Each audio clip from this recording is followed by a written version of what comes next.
Bien, vamos a definir un flujo de un campo vectorial, pero antes vamos a definir un vector denominado f, que tiene componente en y, componente en j y componente en k. Aquel vector definido sobre la curva S, orientado mediante un vector normal unitario, n, cuyas componentes son continuas y son funciones de tres variables, tanto m como n y p son funciones de tres variables. Ese vector f es el campo vectorial, ¿sí? Se define como campo vectorial al vector f.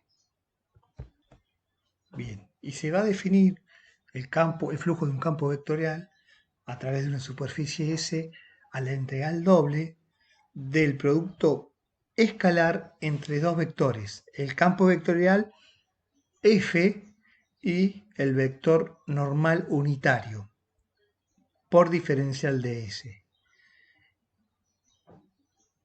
Esa integral doble va a arrojar como resultado el flujo de un campo vectorial a través de la superficie S.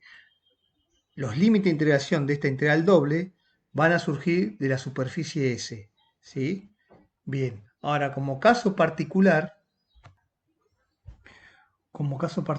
si S está dado mediante una función vectorial R, cuyas variables paramétricas son u y b, el vector normal se va a calcular de la siguiente manera, entre el producto vectorial de el vector RU, que es el vector cuyas componentes se van a derivar con respecto a la variable U. Es decir, cada componente del vector R se va a derivar con respecto a U.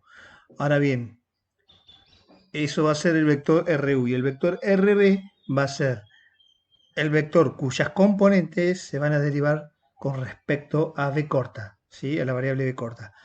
Ahora bien, ese producto vectorial va a arrojar como resultado un vector. El módulo de ese vector se va a dividir al vector de arriba y nos va a arrojar el vector normal unitario.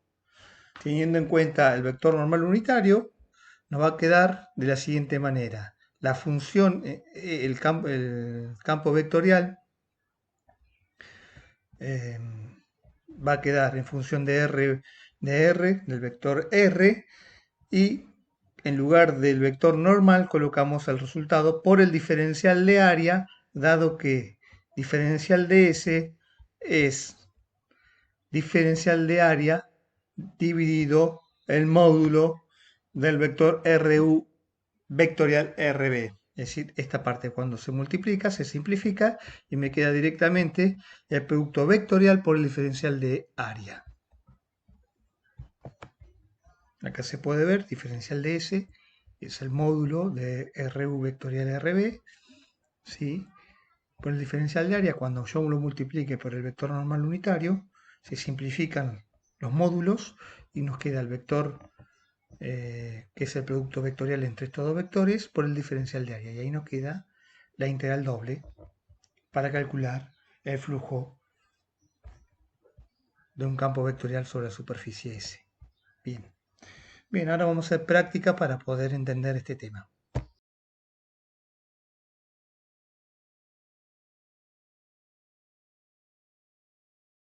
Vamos a calcular el flujo de un campo vectorial como ejercicio y vamos a poder demostrar cuánto vale ese campo vectorial, ¿sí? En base a la teoría que desarrollamos, ¿sí? Bien, para resumir nos van a dar como dato el campo vectorial. Recordemos que estas son las componentes m, la función n y la función p. Son funciones de tres variables, tanto m, n y p. Tenemos la superficie definida, es una superficie, es un paraboloide, ¿sí? Un paraboloide que tiene centro, tiene inicio en 0, 0, 0, ¿sí? Y está limitado por z igual a 4, un plano, ¿sí? Bien, que le hace el techo. Bien, si yo proyecto este paraboloide, ¿sí? Sobre el eje XY, ¿qué voy a obtener? Voy a obtener una circunferencia de radio 2. Eso es importante a la hora de tener los límites de integración, ¿sí? Si vamos a trabajar en coordenadas polares. Bien, ahí tenemos la representación gráfica. Bien, primero de todo vamos a mencionar, por otro lado, que n es recordemos, el vector normal unitario. Bien, y en este caso, como definición en el ejercicio, nos dice que apunta hacia abajo, es decir, tiene dirección hacia abajo. Ahora bien, si es hacia abajo, ahora vamos a ver cómo lo calculamos, lo vamos a aclarar. Bien, pero eso es importante tener, puede ser hacia arriba o hacia abajo, en este caso es hacia abajo. Bien, teniendo eso, vamos a parametrizar la curva S, la superficie, perdón, curva, estoy diciendo superficie S. La superficie S la vamos a parametrizar, es decir, vamos a sacar cuánto vale el valor X, cuánto vale el valor Y y cuánto vale el valor Z. Bien, el valor X lo vamos a definir nosotros como X. El valor Y lo vamos a definir nosotros como Y. Esto lo hace el que analiza, le puede poner el valor que corresponde, pero siempre no puede perder de vista que tiene que cumplir con esta condición. Es decir, Z, ¿qué valor tiene que tener? Y bueno, vamos a reemplazar. Si X vale X, Y vale X, reemplazo acá, Z vale X cuadrado más Y cuadrado. Bien, ahí tenemos ya la parametrización de la superficie S, donde ya nos permite calcular el vector R, que en este caso tiene dos variables, la X y la Y. Bien, tenemos una componente en X, una componente en J y una componente en Z. ¿Sí? Esas componentes van a estar relacionadas con los valores que parametrizamos, así que nos va a quedar de la siguiente manera. X en Y, ¿ve? Nos vemos cuánto vale la variable X, cuánto vale la variable Y, en este caso Y, coinciden. No necesariamente tienen que ser iguales, ¿no? ¿Sí? Esto es porque el cálculo nos da esto. Y Z, ahí sí vemos clarito que Z vale X cuadrado más Y cuadrado. ¿Sí? Y esa es la componente en K. Ya tenemos la parametrización, tenemos el vector R. Ahora bien, lo podemos llevar a través de coordenadas polares, y lo vamos a trabajar en coordenadas polares. Vamos a trabajar en coordenadas polares, por lo tanto, vamos a trabajar con las variables X y θ. Ahora bien, las igualdades para poder pasar de coordenadas eran las siguientes: X es igual a R por el coseno del ángulo θ, y es igual a R por el seno del ángulo θ, y tenemos que X cuadrado más Y cuadrado es igual a R cuadrado. Teniendo estas transformaciones de coordenadas, vamos a utilizarlas y vamos a encontrar el vector R en función de R y θ. ¿Sí? Ahí tenemos. Ahora bien, X, en lugar de X colocamos el valor de R, de acá de R coseno θ, así que nos va a quedar R coseno θ en Y, más, en lugar de Y vamos a poner R seno de θ, ¿sí? Y en lugar de X cuadrado más Y cuadrado vamos a colocar R cuadrado. Voy a borrar un cachito esto lo vamos a poner acá, ¿sí? Lo vamos a ver, espero que me alcance, R por el seno en J más R cuadrado en K. Me alcanzó justito. Bien, pero recordemos que llega hasta acá, ¿sí? Y no quiero que se mezcle, lo voy a borrar, pero estos son simplemente transformaciones de coordenadas. Esto es para pasar de cartesianas a polares. Bien, ¿sí? Vamos a borrarlas. Ya entendido el tema, ¿sí? Ya pasamos el vector R. Nos quedó el vector R en función de dos variables, R y θ. Bien. Ahora, ¿qué vamos a hacer? Vamos a calcular, ¿sí?, el vector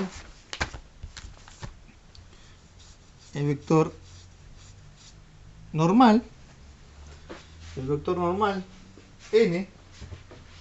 Pero recordemos que el vector normal se puede calcular de la siguiente manera. Tenemos una función de dos variables, así que n va a ser igual a el producto vectorial entre R parcial R y R parcial θ.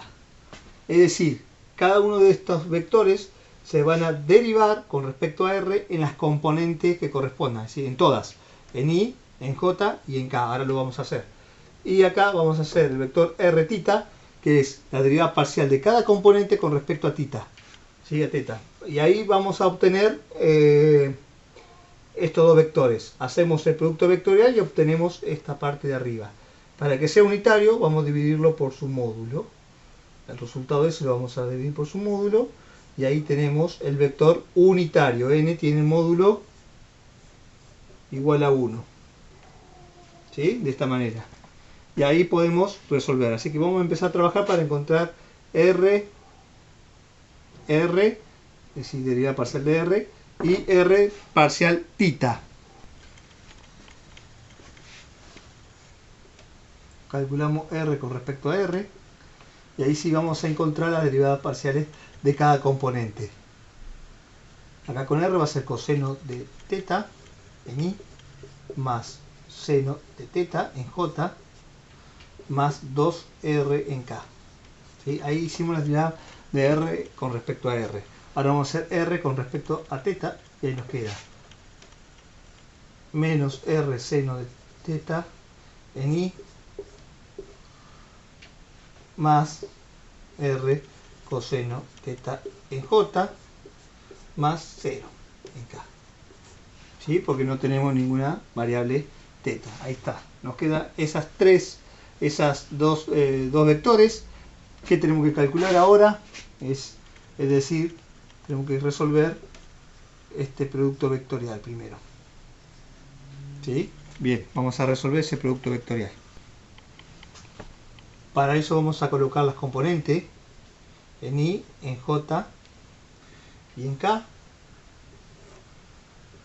¿sí? De cada vector. Así vamos a poner acá coseno de θ, seno de θ, 2R. Y acá abajo vamos a poner las componentes del otro vector. Y ahí nos queda menos R, seno de θ, R, coseno de θ y acá 0. Y ahí resolvemos, ¿sí? Resolvemos este determinante y nos queda, anulamos esto, nos va a quedar seno de θ por 0, 0, menos este término, nos va a quedar 2R cuadrado por el coseno θ. Eso en I. Menos por J, ¿sí? Menos de esta componente en J.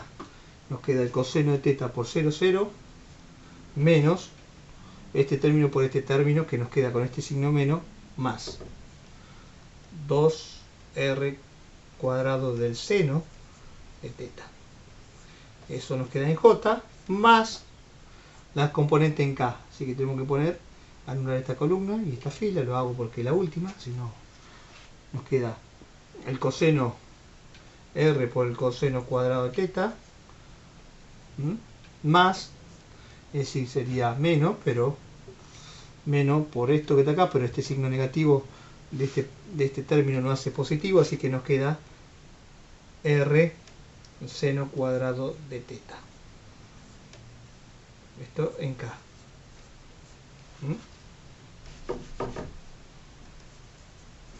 En K tenemos las tres componentes y en K, ¿qué podemos sacar factor común? Sacamos factor común R, lo vamos a hacer.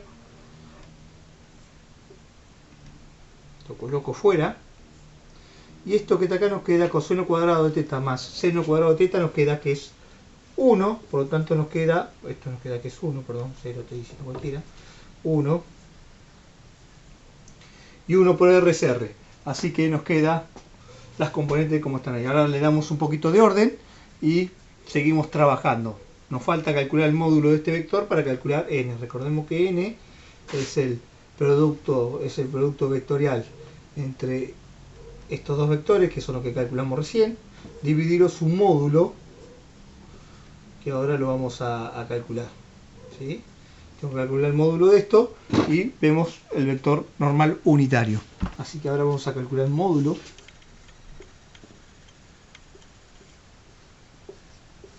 y esto vale, ¿sí?, 4.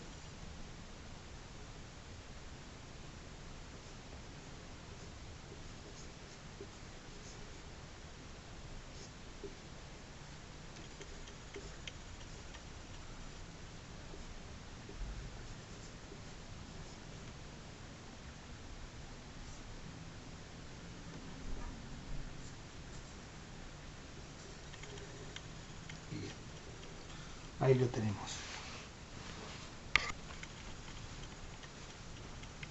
Acá nos queda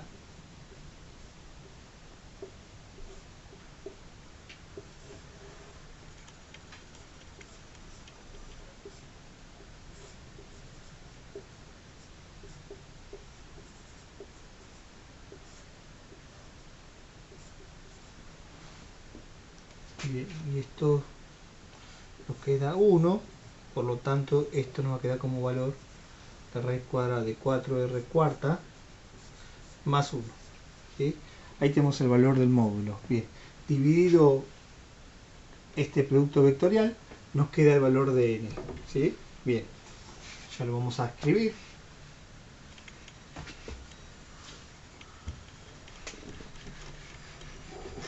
Para que lo quede registrado en el video.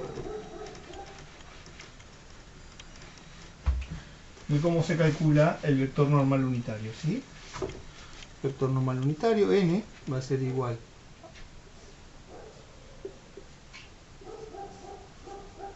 dividido su módulo, que es el que acabamos de encontrar, ¿sí? Bien, ahí hacemos menos 2r cuadrado coseno tita en i más 2r cuadrado seno tita en j más 1 en k, ¿sí?, dividido el módulo, que es la raíz cuadrada de 4r cuarta más 1. Bien, ahí tenemos el vector normal unitario, que es el que vamos a utilizar para calcular, ¿sí?, la integral de flujo. Bien, recordemos que estamos calculando una integral doble del campo vectorial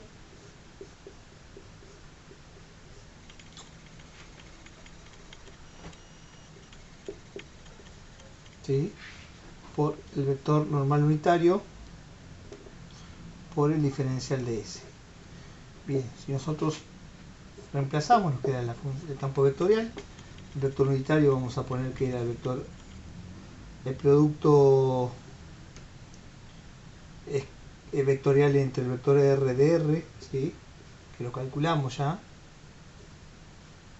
por el vector R de teta, ¿sí?, dividido su módulo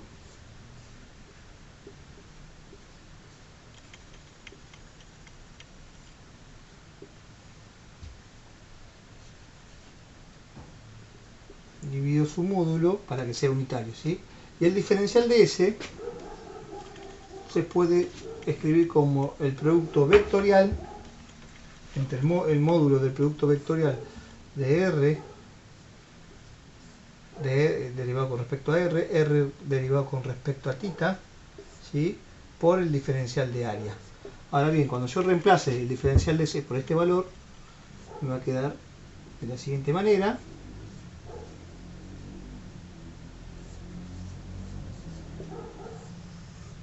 ¿Sí? Se me va a simplificar estos módulos y me van a quedar este producto escalar entre el campo vectorial y el producto vectorial que ya encontramos por el diferencial de área. Por lo tanto, me va a quedar la siguiente integral doble.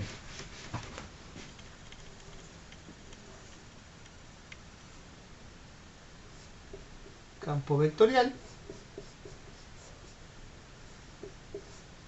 por el vector formado por el siguiente producto vectorial. ¿Sí? Diferencial de área, que si lo trabajamos en coordenadas polares como lo venimos trabajando, este diferencial de área se transforma en, como ya lo venimos trabajando con coordenadas polares y por eso tenemos R en función de de r, tita y alfa, ¿sí? Y teta, ¿sí? R y teta, nos va a quedar de la siguiente manera.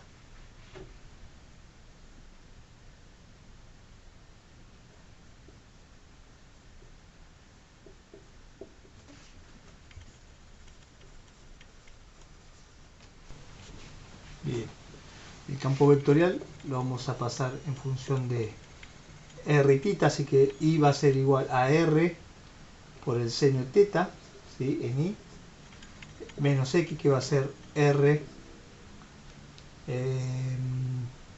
coseno de teta en j, ¿sí? Más 1 en k. ¿Sí? Ahí tenemos el campo vectorial en función de r y teta. Bien, ahora teniendo eso, ese nuevo campo vectorial en coordenadas polares, vamos a poder calcular esa integral doble. Así que vamos a colocar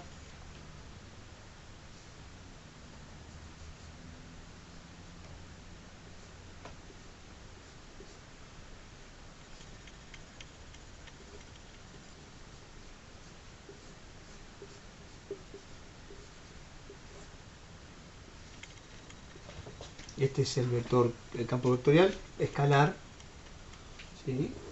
El producto vectorial que habíamos calculado, que era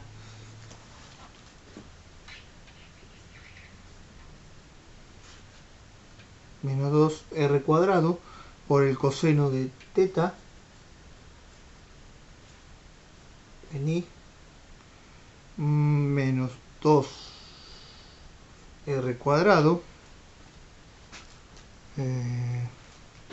por el seno de teta más r. Esto en j, ¿no? Esto en k. Ahí lo tenemos, ¿sí? Este es el producto, para que recordemos, donde lo vemos, si retrocedemos el video, vemos, este es el producto vectorial entre el vector r, ¿sí? Derivado con respecto a r, y el vector r derivado con respecto a tita, ¿sí? Bien, es importante tener aclarado que este vector a nosotros nos pidieron que sea hacia abajo, es decir, por lo tanto nos falta algo. Acá estamos calculando hacia arriba. Para que esto sea, voy a colocar el diferencial de área, quiero colocar el diferencial de área si me queda completo, porque si no, no tengo diferenciales. Bien, lo que decía, que para que a nosotros nos pidió el vector normal hacia abajo, por lo tanto nos está faltando multiplicar por menos 1 este vector normal, que se había simplificado con el módulo. Por lo tanto, acá multiplico por menos 1, este se me hace positivo, este se me hace positivo, y acá se me va a hacer negativo, ¿sí? Ahí, al multiplicar por menos 1, obtengo hacia abajo, el vector normal hacia abajo. Ahora, si me pide hacia arriba, cosa de otro ejercicio, lo dejo como estaba, pero como me pide hacia abajo, tengo que multiplicar el vector normal por menos 1. Ahí lo multiplicamos, ya me quedó hacia abajo. Bien, resuelvo esta integral, todavía no tengo límite de integración. Bien, voy a hacer primero el producto vectorial. Me va a quedar el producto escalar, vamos a repetir, producto escalar, así que se van a multiplicar cada componente y se suman. Así que me queda r cuadrado, r cubo, ¿sí? Esta r por r cuadrado me queda r cubo, el 2 también, por el seno de teta por el coseno de teta, ¿sí? Más la componente en j por la componente en j, me va a quedar 2 r cubo, con el signo negativo de acá se me hace negativo, así que esto es menos el coseno de teta por el seno de teta, ¿sí? Y ahora hago este por este y me queda menos r. Bien, todo eso por el diferencial de r, diferencial de r, diferencial tita, que era el diferencial de área, ¿sí? Este era el diferencial de área en coordenadas polares. Bien, este término con este término son iguales, uno positivo y uno negativo, por lo tanto se anulan. Y a mí me queda la integral doble quiero borrar un cachito para que nos quede, ahí, bueno, ahí ya lo vemos, me va a quedar la integral doble de menos R diferencial teta. Así que ahí me va a quedar esa integral doble que vamos a calcular ahora, ¿sí? Bien, nos queda esta integral que la vamos a simplificar un poquito. Me queda menos R cuadrado diferencial de R diferencial teta. Coloquemos los límites de integración. Recordemos que era una circunferencia de radio 2. Bien, ¿sí? Bien. La variación del radio va a ser de 0 a 2 y generamos este vector, este segmento de 0 a 2. ¿Sí? ¿Cuánta vuelta necesito para que se forme ese área? Se complete este área, ¿sí? ¿Cuánta vuelta? Y bueno, necesitamos dar una vuelta completa que es de 0 a 2pi. Y ahí tenemos los límites de integración. Resolvemos y nos va a quedar menos r cubo sobre 3. Colocamos los límites de integración, ¿sí? Diferencial tita y la integral que no resolvimos.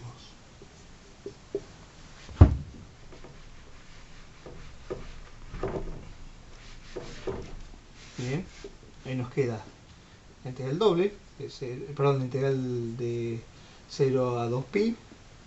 Reemplazamos, nos queda menos 8 sobre 3. Diferencial teta. Y ahí nos queda menos 8 sobre 3 teta. Y colocamos los límites de integración de 0 a 2pi, que nos queda menos 16 tercios de pi. Y este es el valor de del flujo del campo vectorial.